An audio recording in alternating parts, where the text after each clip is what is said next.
एक दफा ना हजरत अबू बकर सिद्दीक और जनाब उमर फारूक की ना किसी बात में शक्कर रंजी हो गई, इख्तलाफ राय हो गया। तो जनाब उमर जरा डाढ़ी तबीयत के बंदे थे, डांट दिया अबू बकर सिद्दीक को। तो सिद्दीक एक बार नरम बंदे थे, माड़े दा की काम मोहम्मद नस जाना या रोना। तो वो गा के ना तो पहले घर रोए, फिर हुजूर के पास चले गए। जनाब उमर कहते मुझे भी ख्याल आया कि यार ये मुझे नहीं करना चाहिए था। थोड़ी देर के बाद अच्छे लोग जो होते हैं उनका गुस्सा जल्दी उतर जाता है।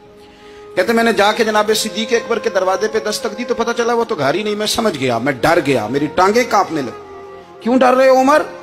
फरमाने लगे इसलिए डर रहा हूं कि अबू बकर जब अपने घर नहीं होते तो दरवाजा रसूल पे हो।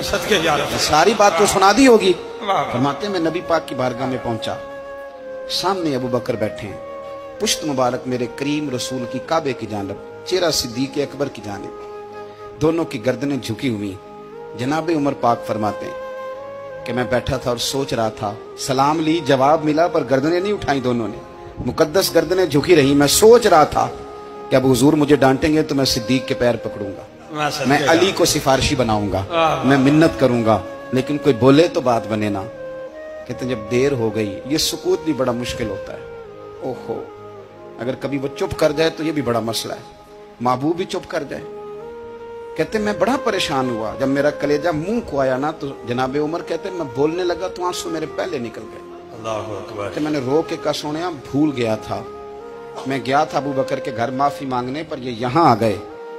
ये मेरे दोस्तों इसे मेरी तकरीर ना समझना, मेरे रसूल पाक के ये असल लफ्ज आपको किताब में मिलेंगे। आप तबक़ात इब्न साद उठा के देखें। जनाब उमर कहते हैं मैंने अर्ज की हुजूर मैंने गलती समझ ली थी, मैं गया था अबू बकर के घर हुजूर, मैं भूल गया था।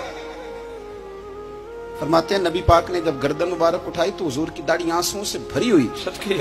और लफ्ज क्या थे? फरमाया उमर तुम मेरी खातर मेरे अबू बकर को माफ नहीं कर सकते थे? अब बात को समझे, ये नहीं फरमाया अबू बकर ने गलती नहीं की, फरमाया छोड़ नहीं सकते थे, तुम मेरी वजह से मेरे साहब को छोड़ नहीं सकते थे। फिर हुजूर ने फरमाया उमर ये सारा मक्का तलवारें लेके मुझे कत्ल करने आता था, यार ये अकेला था,